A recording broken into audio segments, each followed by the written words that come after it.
En ce moment, plus d'1 milliard de personnes sont en deuil depuis lundi. En effet, ce lundi de Pâques, nous avons perdu le pape François, qui est le souverain pontife, qui est le père des catholiques, ok? Et il est mort suite à un AVC. D'accord?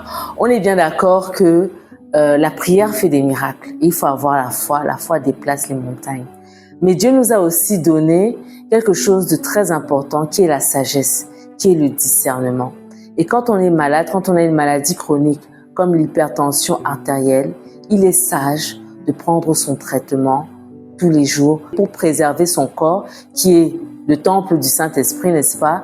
Qui est un véritable don. La santé est un véritable don et nous avons donc la responsabilité de préserver cette santé-là.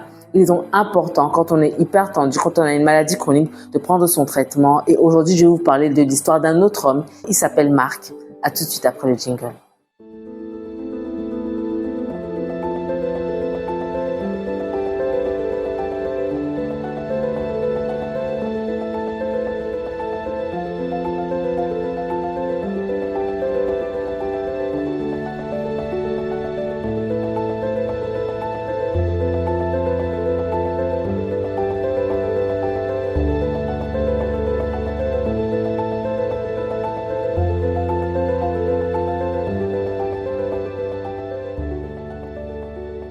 Ce jour-là, Marc est entré dans mon bureau.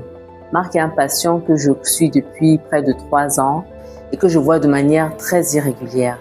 Et ce jour est particulier parce qu'il vient en boitant, d'accord? Sa main est traînante et juste derrière lui, il y a sa femme qui le suit. Et elle n'a pas pu se retenir. Elle était vraiment rouge de colère. Elle parlait à haute voix fort. Elle lui disait... À chaque fois, tu ne prends pas tes médicaments, voilà là où nous en sommes et tout et tout. Donc vraiment, c'était la tension dans le bureau. Je les ai fait asseoir calmement et j'ai tout de suite vu et compris que Marc avait fait un AVC du fait de la paralysie faciale, du fait de la diminution de la mobilité de son hémicorps droit et tout. Et il avait vraiment le visage très fatigué, il avait l'air vraiment assommé. Ils m'ont présenté les différents examens qu'ils ont eu à faire, notamment le scanner cérébral, qui confirmait, n'est-ce pas, cet AVC. Et ils avaient besoin d'une confirmation, même si le diagnostic était évident et visible. Mais je leur ai dit, en effet, vous avez fait un AVC ischémique. Donc, l'un des caillots dans l'artère sylvienne, notamment droite, est bouché. Et les séquelles sont là, vu que vous êtes paralysé. Il va falloir prendre des médicaments supplémentaires par rapport à ce que vous prenez habituellement. Il va falloir faire des séances de kinésithérapie. Et la première question qu'il m'a posée, c'est pendant combien de temps? Question absolument légitime, mais à laquelle je n'ai pas de réponse parce que je ne sais pas combien de temps cela va prendre à Marc de récupérer totalement cette mobilité-là s'il la récupère intégralement.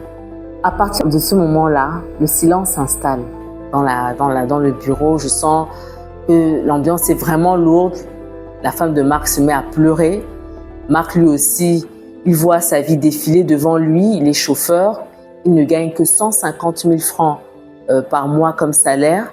L'ensemble de tous les bilans qu'il a dû faire cardiaque, que ce soit le scanner, que ce soit le Holter ECG, que ce soit l'échographie cardiaque, que ce soit les bilans sanguins et même l'hospitalisation dont il a dû bénéficier, tout cela lui a coûté 800 000 francs. Il a dû s'endetter pour prendre en charge tous ces examens, toute cette panoplie d'examens à faire.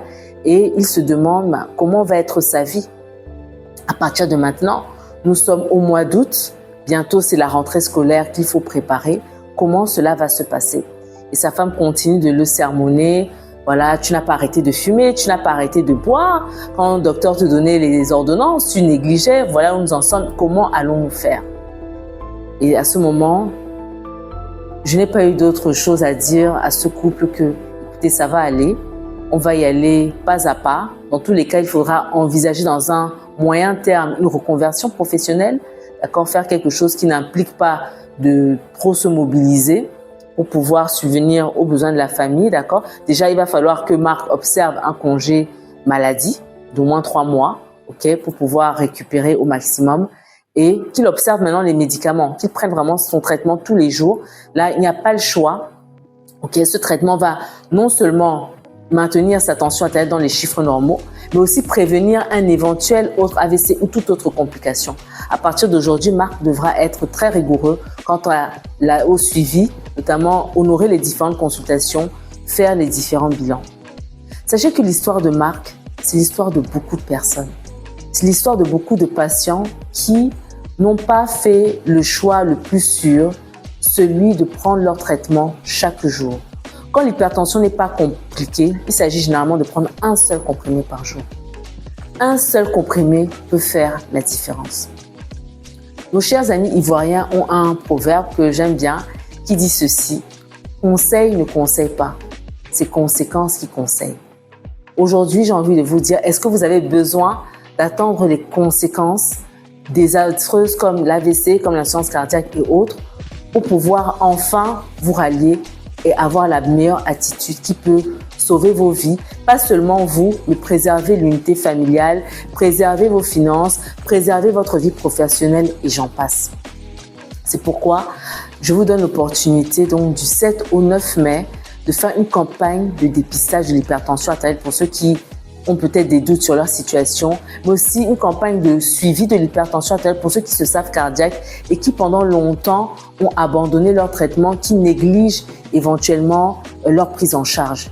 Il s'agit ici d'une occasion unique, parce que nous allons vous faire non seulement une consultation cardio, une consultation de nutrition, très intéressant, un bilan sanguin complet, un électrocardiogramme à 80% de réduction. Voilà, donc surtout n'hésitez pas, le nombre de places est limité. Appelez-nous sur le numéro WhatsApp qui est affiché et on se dit à très bientôt.